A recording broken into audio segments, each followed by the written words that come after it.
Nick Roush here. KSR in the house at Kroger Field for UK Football Media Day, joined by Adam Luckett and Freddie Maggard, who just got finished running a 4.7 40-yard dash on the field. Freddie, you still got it. Yeah, and I'm not even winded, so conditioning is there as well. Didn't even break a sweat. Yeah. I mean, what an athlete. And we saw a lot of athletes today, and it's really the first time we've got to see you guys in person in a long time. And I'm curious, who really jumped out to you? Who passed the look test? Well, first off, it smells like football. It feels good to be out here, just be on the turf here at Kroger Field. With the quarterbacks today, Joey Gatewood was a lot of coach speak, but he sounds like a guy that's ready to be the starting quarterback. That's kind of the aura he was putting out. But then Will Levis comes he's growing a cool little mustache here over the summer.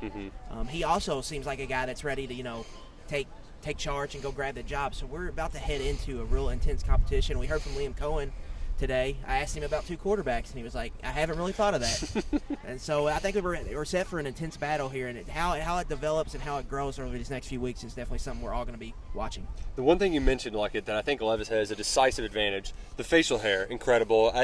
Freddie, I don't think we should give Levis the starting position, but I wanted to once I saw that little bit of blonde hair on his upper lip, that caterpillar crawling around up there. Yeah, that's important. Yeah, it's very important. That's important. Who were some of the big guys you saw out there? It was like, oh wow, that guy. I would think Wallaball is bigger than I thought he was going to be. But as far as a look test for me, it's Chris Rodriguez Jr. I mean, he is. I don't know if he's dropped weight, but he is definitely leaner and looks to be ready for a big, possibly final year on Kroger Field because he's dynamic, but he looked fantastic to me. Jagger Burton was another one that was noticeable. He's now at 300. Yeah, he's big. Yeah, so he's a little stronger. Yeah, he's put on good weight, and I'm looking forward to watching him compete at guard. Trevin Wallace was a guy we talked a lot about on the recruiting trail, one of the highest ranked commitments we've had in a long time, and man, I tell you what, that guy looks the part. He looks like a guy who can come in and play right away. Now, he did say, I'm learning a playbook. This is a lot. He didn't even have to do that until he was a senior in high school. So there's going to be a little bit of a learning curve. But you talk about a guy who can just go out, bust some heads on special teams. He can do some things for you as an incredible, talented young athlete. Well, I think the addition of Jacquez Jones sets up for competition to bring depth to both linebacker positions because you have Jones and Square are likely your starters. Right.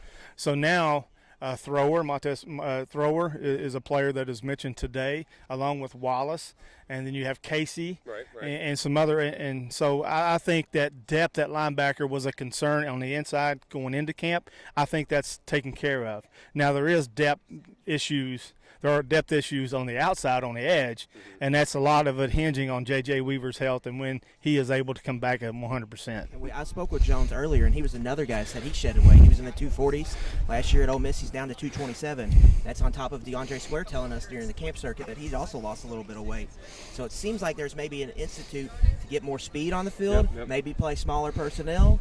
And so I think that's maybe something we might see from the defense this year. Yeah, I do too. And then, sub packages, absolutely.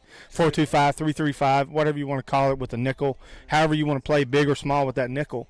But at the end of the day, you have Georgia out there. And what Georgia's done the last 3 times it's played Kentucky is bring in 2 tights, and we're going to run north and south. They did that to take Josh Allen out of the game.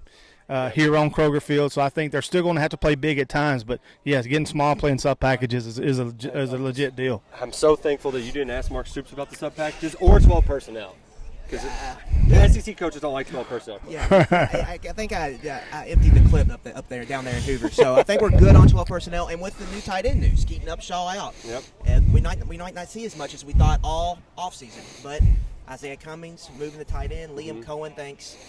It's really up to him. If he can catch up to speed, he can be a guy that helps the offense this year.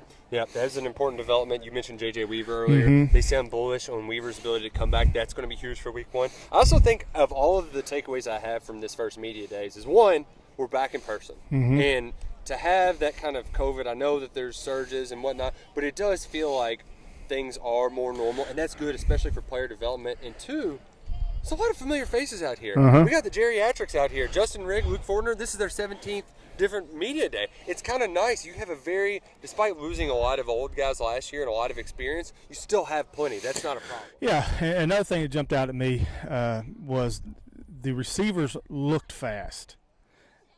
Not as fast as you. But how that translated on the field, DeKel Crowdus looks like he's a burner. Yeah. And then Chris Lewis, Crooms, Maggard. That's a good-looking crew of young receivers that Kentucky's got.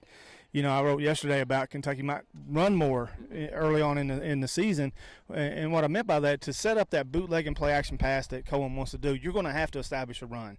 And Kentucky right now is built to run. They're going to develop and enhance that play-action pass as we go further in the season. And we heard Stoops talk about, right quick, Nick, we've been a big, strong, physical football team. Yep. But I'm excited about the speed we're getting. There's a lot of speed. So, and I think that's been a big part with Liam Cohen is they've been wanting more speed on the perimeter. So how they marriage those two things together is going to be the biggest point, I think, of this new offense. Yeah. Well, it's been a lot of fun out here at UK Football Media Day. We're going to have tons of coverage throughout the weekend on KentuckySportsRadio.com. Throughout the preseason, it's just heating up. Tomorrow's UK Football Fan Day. KSR will be out here in droves at Kroger Field. You can come join us, free of admission. Thanks for tuning in, everybody. Freddie, do you have any parting thoughts for her? I'm ready. I'm ready to watch them play some football tomorrow. Feels like football. I can feel that breeze. Hey, we're back. We're back, boys. We're all the way back. Stay tuned for more from Kentucky Sports Radio.